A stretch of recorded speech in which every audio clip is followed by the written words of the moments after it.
excited are you with everything that was done this offseason through free agency and looking forward to what you got going in the draft? Well, we got a long way to go. I mean, free agency is not over. Obviously, we like the progress. We felt like we made some progress. There's been a lot of work that went into it. Obviously, we have a lot of people to thank, and I actually like to take the opportunity to thank my team. Obviously, up to this point, our personnel department, our football administration, in particular Donna Ponte and Ryan Herman, my right-hand guy Brian Gain, Chris Shea. Coach Philbin and I have worked extremely well together during this process, along with Don, and it's been a lot of fun to work with them. It's been a lot of busy work, a lot of ups and downs in the process, but nothing we weren't prepared for. And we got a long way to go. Got some holes to fill. When you have this many picks for the first time, how different does that impact your approach to next Thursday and with all the different options you have at your disposal? It really hasn't changed too much of the preparation process. I don't think I'm going to go into the draft with more guys on the board or anything like that. We'll still attack it in the same process we've always done. And obviously we got to be more prepared to take more players. And obviously you have options to, I like to use the word ammunition to kind of go up if you wanted to, and certainly there's opportunity to do that. And there's also opportunity to move back and move around. And so we have a lot of, opportunity to do that as well. So, how did the acquisitions impact your needs?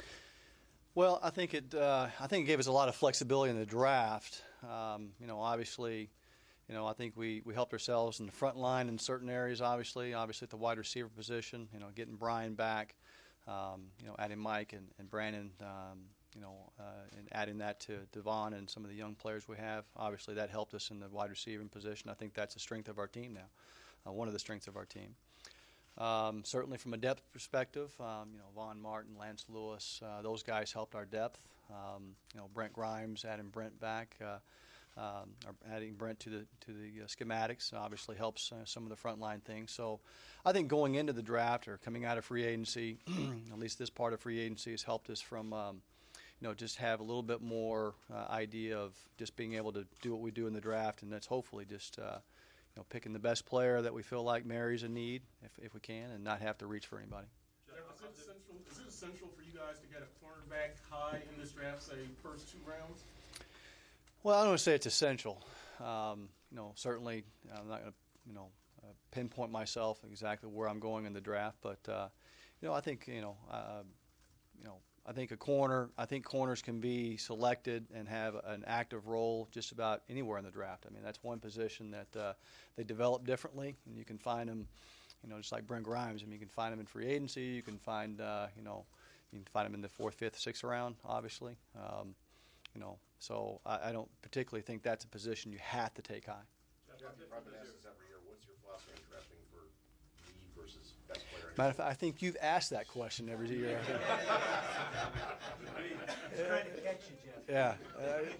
Matter of fact, I know you've asked that question 2 or 3 times, but and I'll probably give you a different answer each and every time too. We don't draft vertically. We draft more horizontally, and so. I don't go through the board and say this guy over this guy over this guy over this guy. I don't do that. And I have the draft more horizontally by position, by round, and so if you're in a position where you have a guy that at guard and you have a need at guard and he's up there, but you have maybe 2 other players at the same value, then you might take the guard because it's a player of need. But you may have 2 or 3 other players that have the same value as that player, but it marries the need. The value marries the need. So that's basically how I go into it. What's your philosophy along in free agency? Haven't done much to replace him yet. Do you view Jonathan Martin as his replacement? Would you like to get that other tackle as a veteran? Draft. Can you just talk about what? Well, you basically answered the question for me. There's a lot of options still open. I'm going to let my coaching staff pretty much, decide, at the end of this process where Jonathan Martin plays. I think what we do have is a flexible player, a versatile player that can play left, that can play right. I think his development has been good. I think he's got a long way to go to either play right or left to be a really, really good player. That's what we want him to be. Obviously, we have all our options open. There's still free agents on the street. There's still guys in the trade market that are available, and then we have the draft that's 2 weeks away. That certainly we could go that route as well. So obviously, I think we'll be probably active in maybe one of those pieces, and maybe more. The offensive line, the lineman available in the draft, how far does it fall off after you get through the first round in terms of quality? Yeah, I think it depends on how many guys you have in the first round. If you only have 2 guys in the first round, then the second round is probably pretty strong, But I think there's a good level of guys that have a lot of experience that can come in right away and play. And then there's some really good players that may be a little bit further down in the draft that have the potential to play and be really good in this league. That may not have the level of experience that you're absolutely looking for early. And I think that's the beauty of this draft is that there's some at the top, there's some second and third round that all can, at the end of maybe a year that you have exactly what you're looking for. You mentioned having the ammunition to be able to trade. How high do you think you guys could conceivably go if you traded up? Because I got enough ammunition to get to the first pick if I wanted to, but I don't see myself doing that personally. I don't know. I mean, it depends on what's there, and we haven't gone through the process of and talking to other teams at this point and seeing where we would go up or back. Right now we're trying to get the board right, and we're kind of grinding through the process. We're in our second week of draft meetings. We've got about 6 more days left to kind of finalize the board, and so at that point, we have about a week to 10 days to kind of work the kind of the nuances of moving up, moving back, and so we have kind of a little bit of ways to go. Jeff, with 5 picks in the first 3 rounds, the options are endless, really. Are you playing out every scenario at this point? Is everything on the table? Is every possibility exists at this point in your mind with all the options you have with the 5 picks? Yeah, I mean, you have to play out all the options. I mean, that's what we're in the business to do, is look at your contingencies. And I could certainly sit here and say I'm going to have 3 players out of the 5. I can certainly say I could have 6 players out of the 5.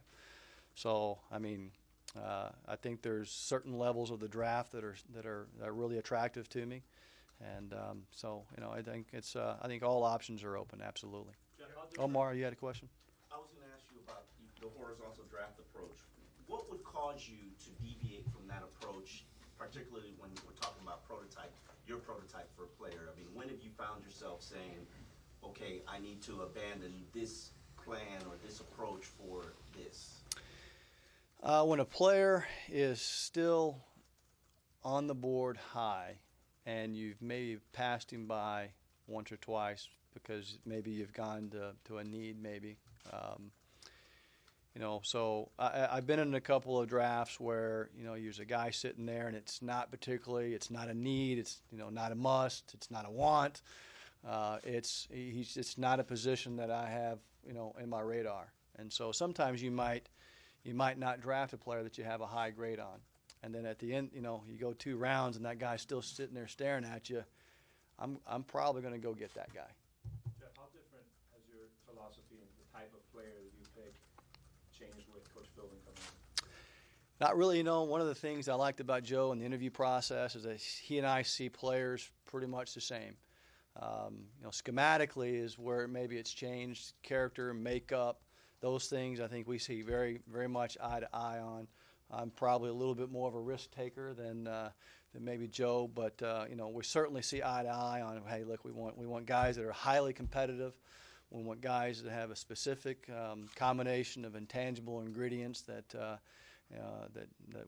form a desired football personality. That's absolutely what we're trying to look for. So. Schematics are obviously different, maybe from a defensive line standpoint, maybe from an offensive line standpoint. How would you say the tight end position has changed in terms of evaluating it from years past to the recent development of guys like Graham and Gronkowski and Davis? Well, I think you kind of mirror what the college game is doing right now, and the college game is spreading out, and so you're getting guys that the college game is playing with. I mean, there's not many traditional big blocking tight ends that are playing with them, and you can certain programs have them, and certainly you really study those programs that are playing with those kind of tight ends. But but the tight end position altogether has gotten very athletic. It's gotten fast. It's gotten big. It's gotten athletic, and so I think that's maybe made the NFL trend that way too. I think there's some very athletic, fast, big tight ends that are making a lot of plays in this league, and so I think you'll see obviously the NFL going that way. Jeff, to piggyback on that, you've talked about drafting core positions high. Is tight end now a core position? I think it depends on your coach. Sometimes it hasn't necessarily been a core position. I think when it depends, it becomes a core position when you may not have other pieces to your offense. I think you're trying to control the middle of the field in some cases, and if you don't have kind of the horses on the outside that control the perimeters, then you certainly want to be able to control the middle of the field, and in a lot of cases you want to do both.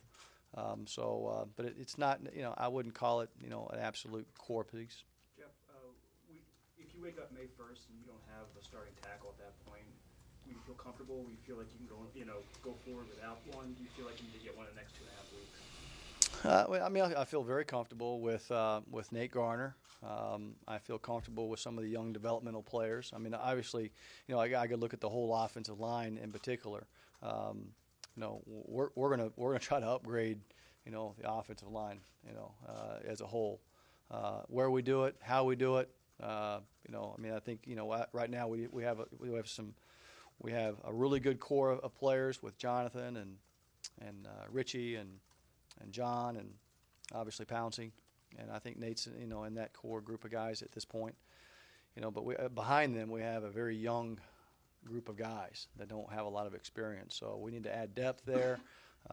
We need to add some experience. We certainly need to add some talent on the offensive line. Jeff, you mentioned taking risks. When you have this much ammunition, are you inclined to maybe take a risk with one particular pick, maybe roll the dice a little bit because you have so many picks available?